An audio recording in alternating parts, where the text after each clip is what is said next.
All right, Denker. So the past couple of weeks, we have been having flip flops at number 1 and number 2. So guess what happened this week?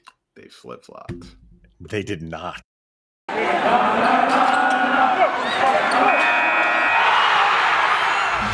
Locked On NHL, your daily podcast on the National Hockey League. Part of the Locked On Podcast Network, your team every day. Yeah, you're dancing, buddy. You're dancing. I walked into that.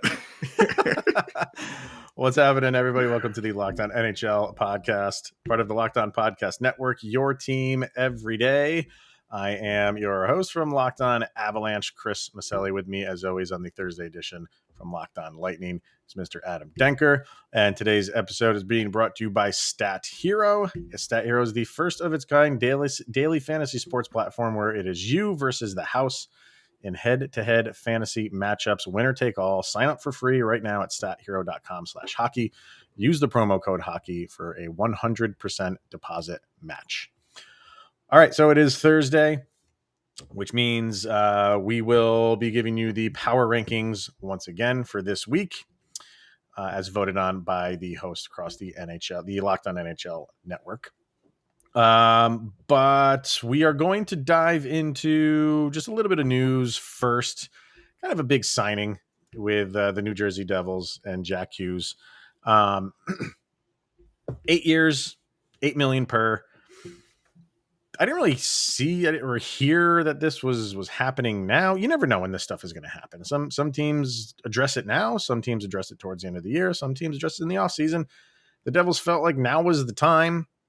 And it was coincided with his first game back, which I don't even know what he did. I didn't even look at that. I didn't see any of that game. He didn't do it. A friend of mine, who's a Devils fan, said he only played like 7 or 8 minutes. Is that true? All I know is I brought him back on my fantasy team last night, and he did big fat and 0 for me. And you wish you didn't. Let me see. No, he played 17 minutes. These guys, so I don't know what he was looking at, but threw him right back into the fire. But anyway, as far as the contract, any of it surprise you? Did you feel like maybe because that brings him up to 28 years old, and that's where these players cash in, is in their 27-year-old contract. You're surprised that they went that route, or that they didn't do a bridge, maybe make it a 6-year deal, and maybe you'd have to pay him a little bit more if you were going to do that. What's your take on the whole thing?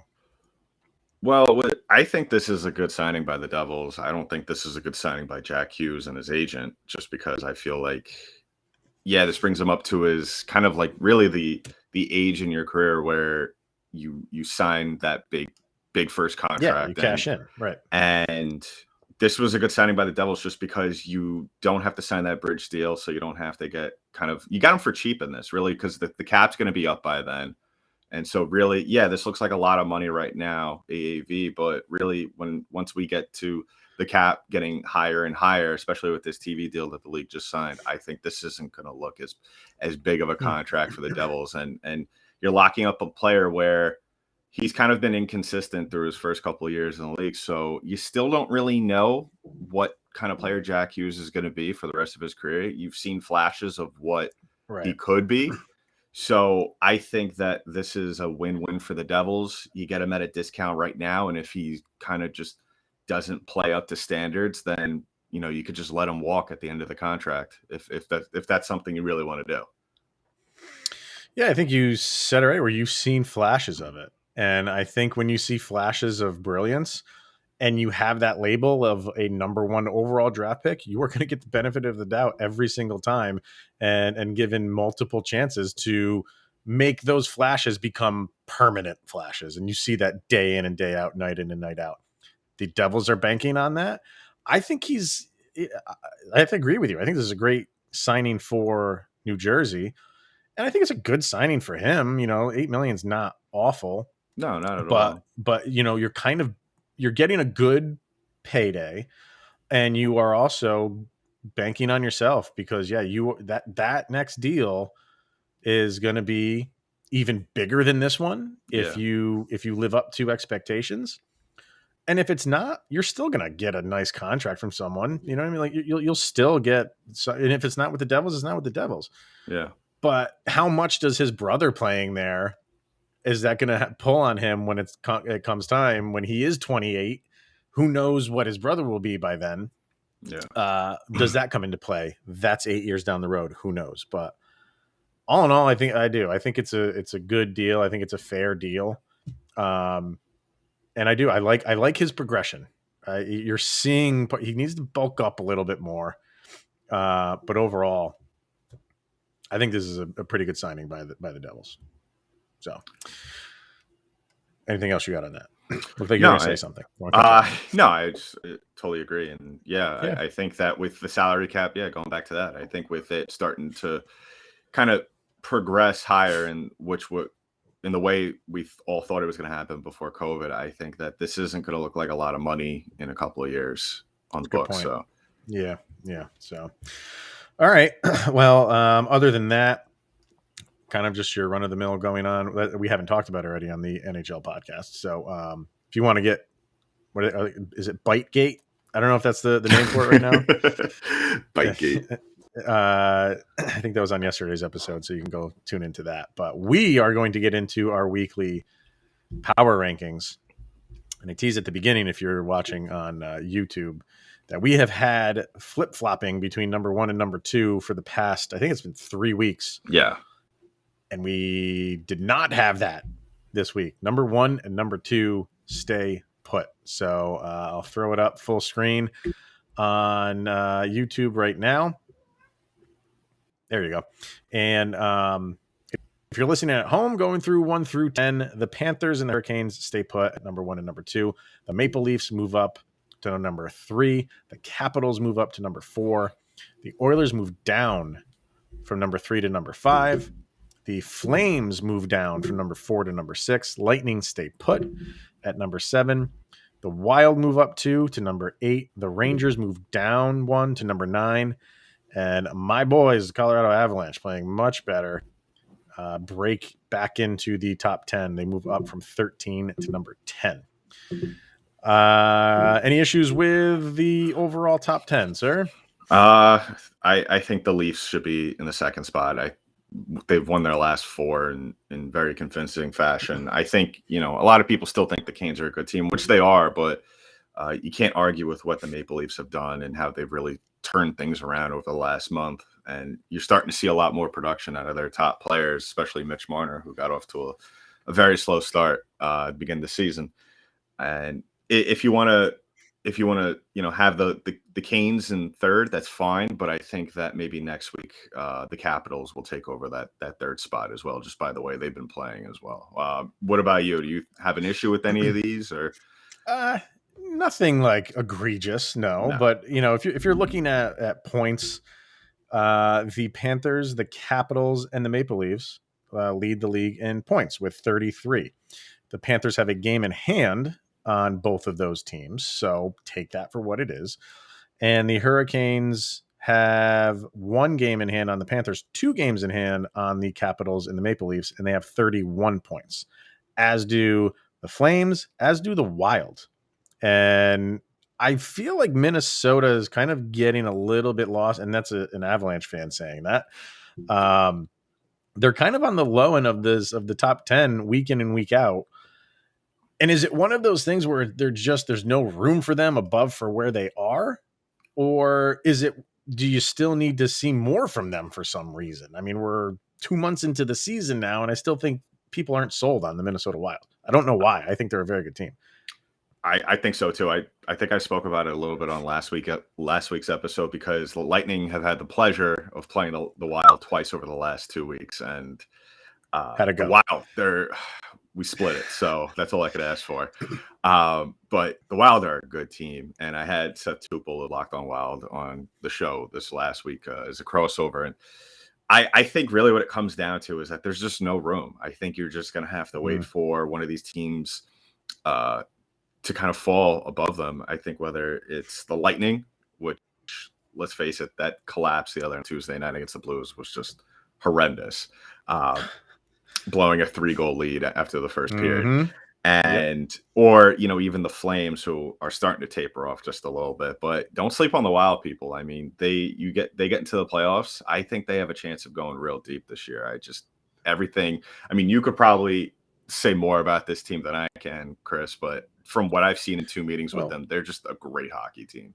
And I haven't seen them up close yet. So it's going to be good matchups between these two teams, but the Avalanche and the Wild, but they'll be duking it out all year long, as will most of that division. But I think it's just, you could mix and match outside of the top 3, where the Panthers are entrenched and the Canes are entrenched at number 1 and number 2, and then everything from 3 to 10. Maybe not the Avalanche. I think the Avalanche are fine where they are at number 10, even maybe a spot or two below that. But I'd say from 3 to 9, from the Leafs to the Rangers, you really could move around any of these teams. And it's where they got, it's almost like the college football, top 25.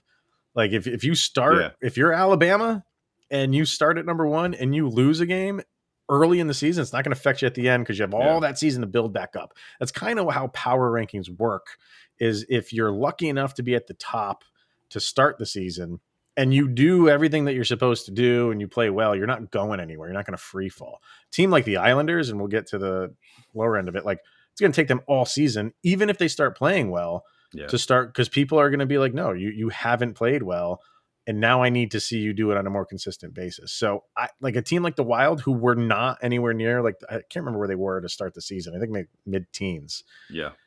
It's just the nature of power rankings where you're not going to crack the top 3 unless you are head and shoulders above everybody else. And that's just the nature of how power rankings work, unfortunately.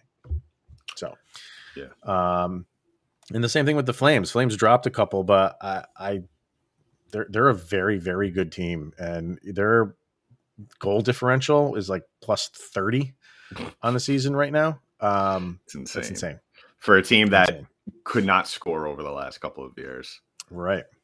They just, wow. So, that's your top 10. So let's hear from, who do we have? Stat Hero, and then we'll kind of dive into the rest of this. Where's my Stat Hero read? There we go. So, you play daily fantasy? I know you play fantasy, but do you do the daily stuff? No, I haven't been able to get into it, but now we have Stat Hero. Let me tell you about Stat Hero. Tell me, Chris. Just sit tight and I'll tell you all about it. No one plays daily fantasy sports to lose, even though we do all the time. And winning feels so much better. But traditional fantasy sports are a long-term losing proposition because you never know who or what you are up against. Stat Hero is the first of its kind daily fantasy sports platform where it is you versus the house in a head-to-head fantasy matchup, and it's winner take all. Here's the crazy part, Denker. Stat Hero shows you their lineup before you play, and you handpick the team you want to face them one-on-one. This is craziness. This is never before seen innovation of a fantasy sports and sports betting hybrid, as Stat Hero players clocked odds that are over 4 times better. And why? Because you don't have to compete against thousands of experts or unknowns. Stat Hero puts you in control of your fate. And with Stat Hero, you are in control of the stakes. You decide how much you're going to play for, and Stat Hero has no choice but to take it because they're daring you to beat them. Stat Hero's head-to-head is what daily fantasy should be, one-on-one. So sign up for free right now at stathero.com/hockey. Use the promo code hockey for a 100% deposit match. That's stathero.com/hockey, and the promo code is hockey. And once again, say 100% match. Terms and conditions apply. All right, continuing on with our power rankings, kind of get into the middle to lower portions of this. The Ducks fall out of the top 10. And again, this is a product of power rankings. One of those teams that's overachieving. They keep it up long enough to be catapulted into a top 10 level. And then, the minute it just seems like they're not doing so well, which they still are. They're not doing. The wheels haven't completely fallen off, but they dropped down to number 10. No, it's just one of those things where you said it before in the first segment. It's not that they're necessarily playing bad. It's just other teams are playing better. Yeah. And it comes down to like strength of schedule. And I really think like that's the crazy thing about when we talk about the power rankings is that really, I mean, any of these teams could go up and down just depending on the day of the week. You know, so Right. Yeah. so it's really, I think the Ducks will find themselves up in the top 10 probably, whether it's next week or a week from now. But well, let's see who they're playing. I think they've done enough to convince people that they're not a pushover for the rest of the season. You know what I mean? So I would just put the Ducks in the top 10 just based off of Trevor Zegras betting people about face-offs and throwing money on there because he has all that stat hero money that he could use to exactly for $100 around. Exactly. Here's their next 3 games. They're playing the day that we're recording this on Wednesday. They're playing in Vegas. They're playing Friday in Calgary. No, I'm lying. They're playing at home against those 2 teams. I'm reading that wrong. So they're playing at home against Golden Knights, at home against Calgary, and then they're playing on the road against Washington. So keep an eye on those 3 games. If they sweep those 3 games, that's you're catapulting into the top 10. Easy. All right. Well, what I was going to throw your way, I'm going to ask you this is, and I'm going to ask the listeners if they win 2 out of 3, are they in the top 10? Are they in the top 5? 2? If they win all 3 of those, man, what are they? 13? No, they're 12 right now. So if they win 3, they got to be 5. But if they win all 3, you're up there.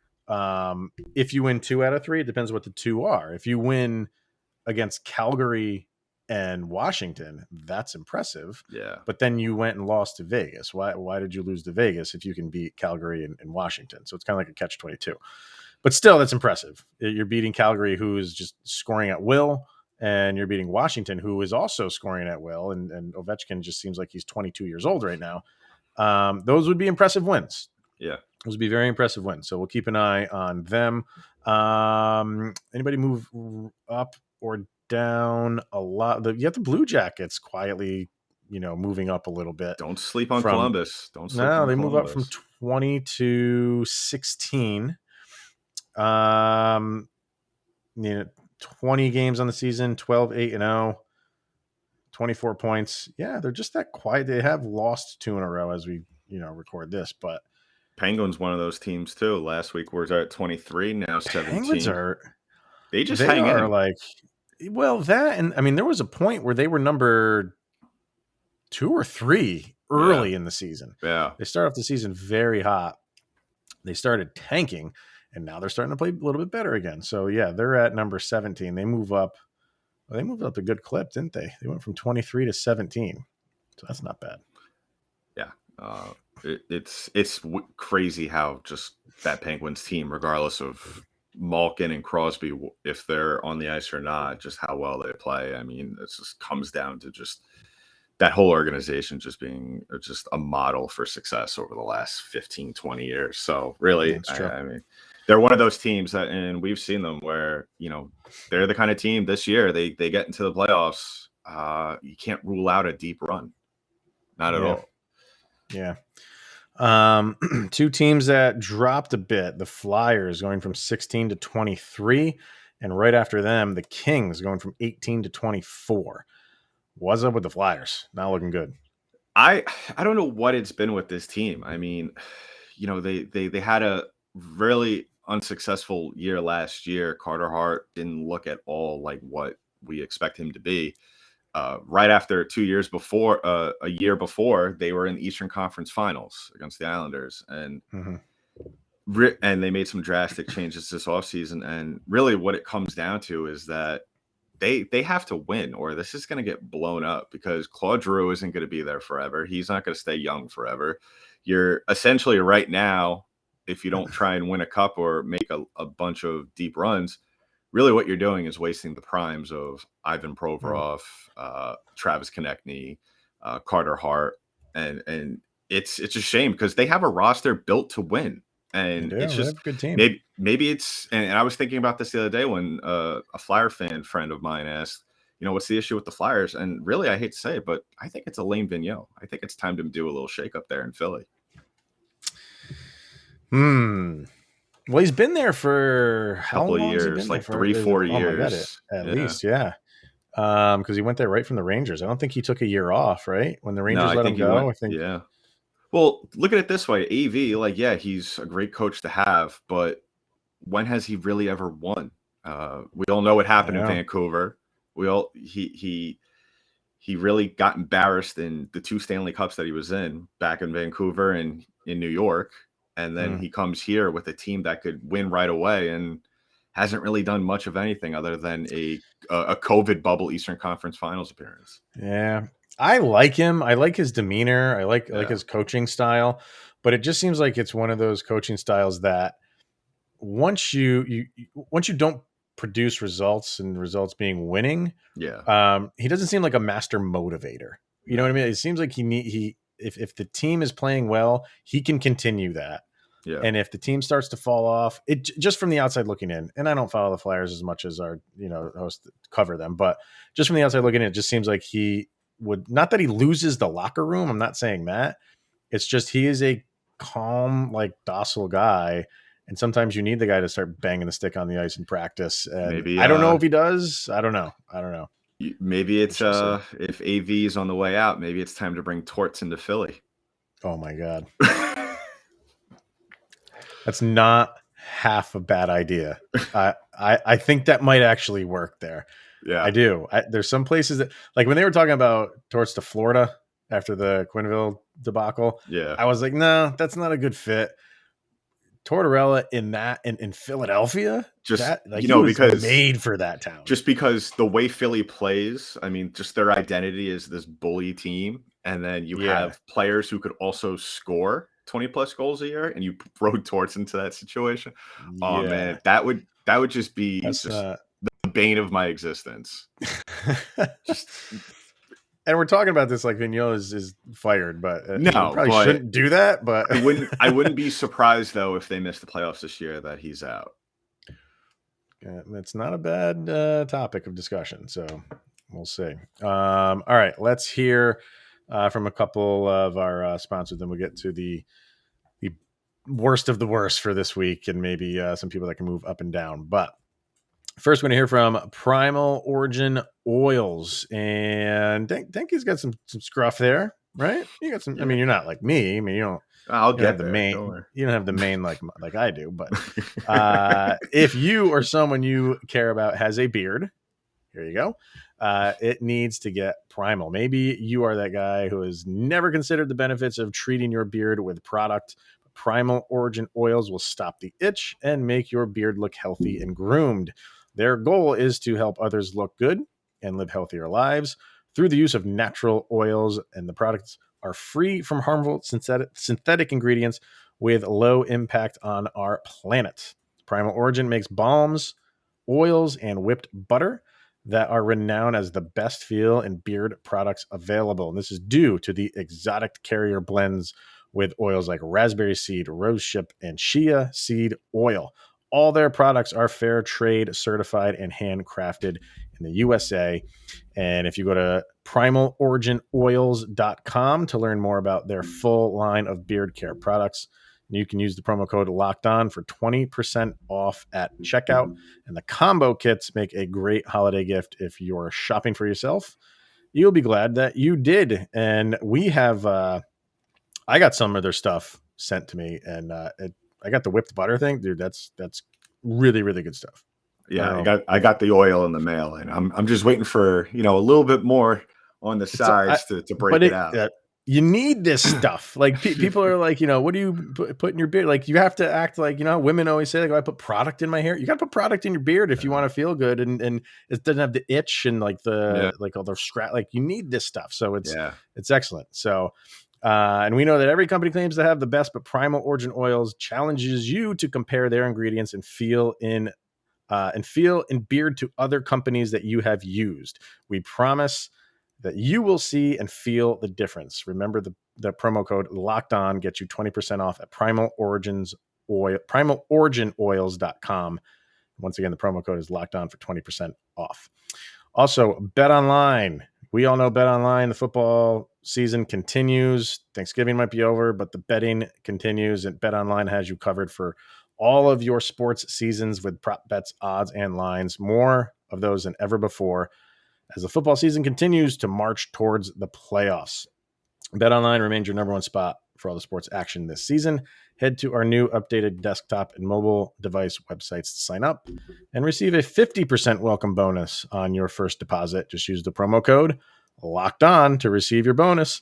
And from basketball, football, NHL, boxing, and UFC, right to your favorite Vegas casino games, don't wait to take advantage of all the amazing offers available for the 2021 season. BetOnline is the fastest and easiest way to bet on all of your favorite sports. It's where the game starts. It's betonline.ag.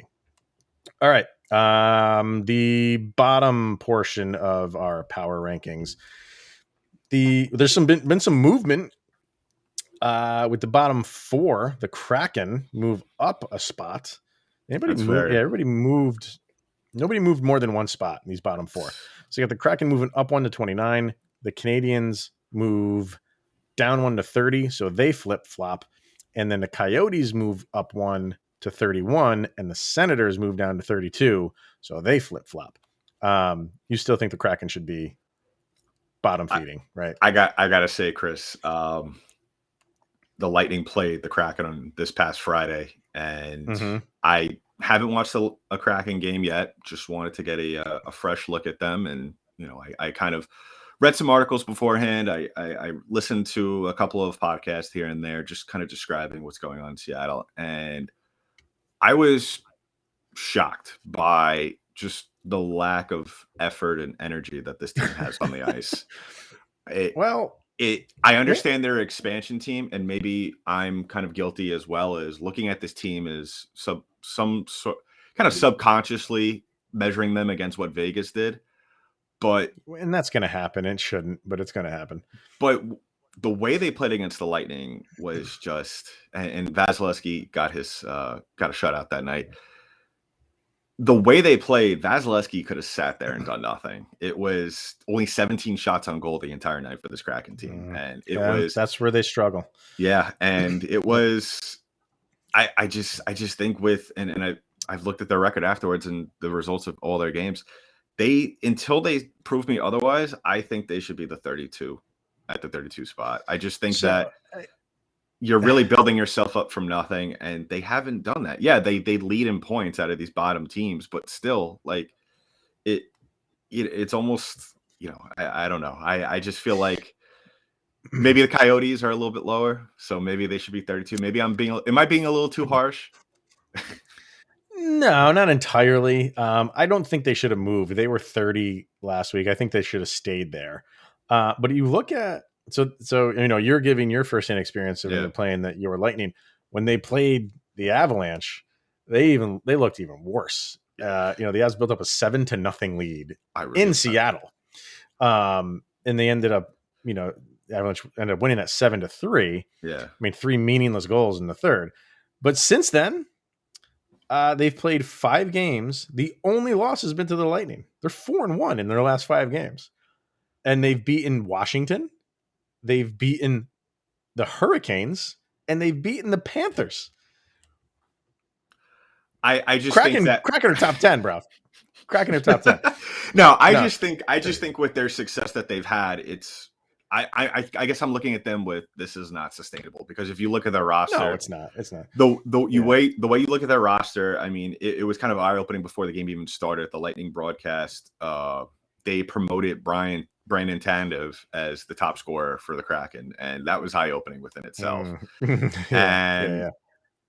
I just feel like, how is this team, not only in the standings but in the rankings, how are they going to get any higher than this? Just because you don't have a score, you just have a bunch of pieces on this team, and that's all that's all it is. But kudos to them for being the Panthers. That's great. I'm happy, because that helps us. Yeah, they are going to have these spurts. Every team is going to have this throughout the course of a season where they're going to look pretty good. Then this is them right now. But like you said, like the one game that you watch is sandwiched in between two games that they won. They lost to the Lightning, and then they lost, or they won 2 more. But that's like the inconsistency is going to be glaring throughout the season because they're going to have nice wins and follow it up with a dud. So whatever, they moved up 1-29. I still think the Senators should be at the bottom. I mean, you got 9 points on the season. You're 4-14-1. You've lost 5 in a row. And we had this conversation last week. And maybe it's not fair because they COVID has struck them with the Islanders. Like they've lost 8 in a row. They haven't played, so maybe it's kind of unfair to really move them up or down. But the Islanders,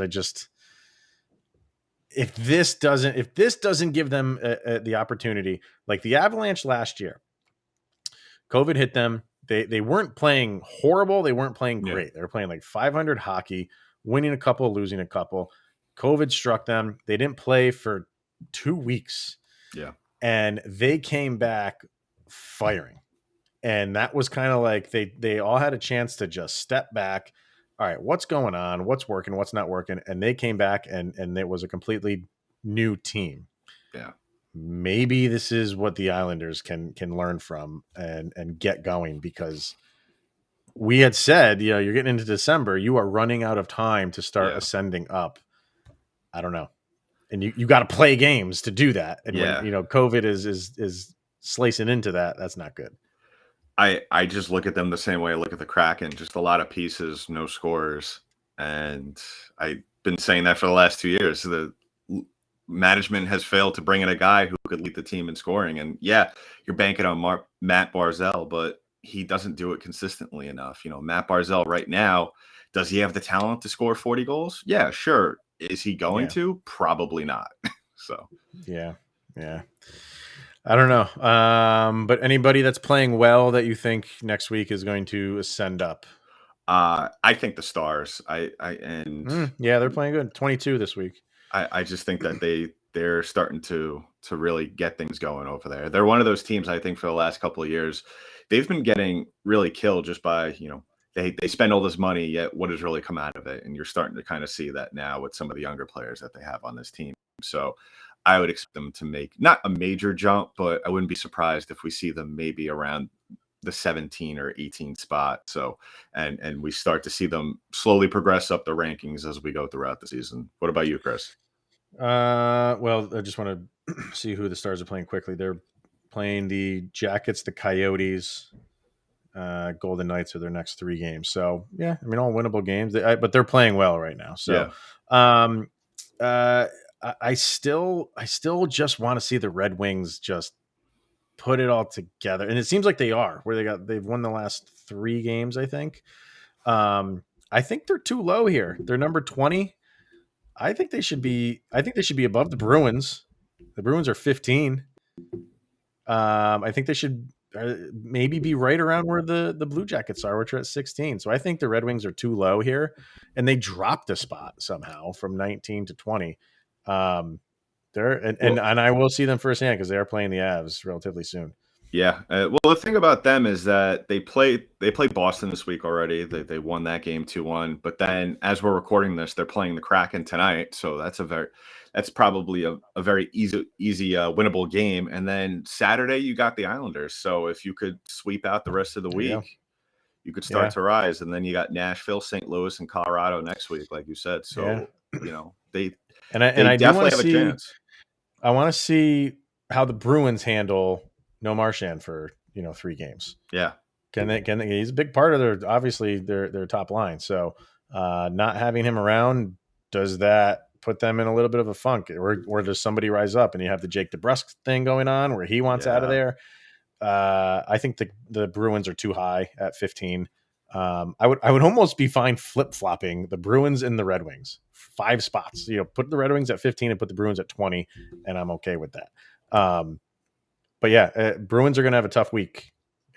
So it'll be interesting to see where they are when we do this next Thursday. So that's going to be it, my friend. Yep. Everybody, sling your hate at us in the comment section because we are the only 2 responsible for these power rankings. And that will be it. So enjoy the games. We'll see you guys next week. Anything else you got for today, Denker? Just give the show a follow. My show, Locked On Lightning, at LO_Lightning on Twitter, is Locked On_Lightning on Instagram. Give me a follow at the Danky Dank Mixtape on Twitter at Danky Dank, DENKYD8NK. And you could find Chris's show at LOPN_Avalanche with me and my new co-host, Mr. Kyle Sullivan. Can't wait. Brought in a, making magic and doing the Lord's work over there. Can't wait to see it. Absolutely. So that's going to be it, man. I'm going to go download some mixtape. There we go. With that Bet Online money. That's right. That's what I call Denker. Number 49. See you guys next week.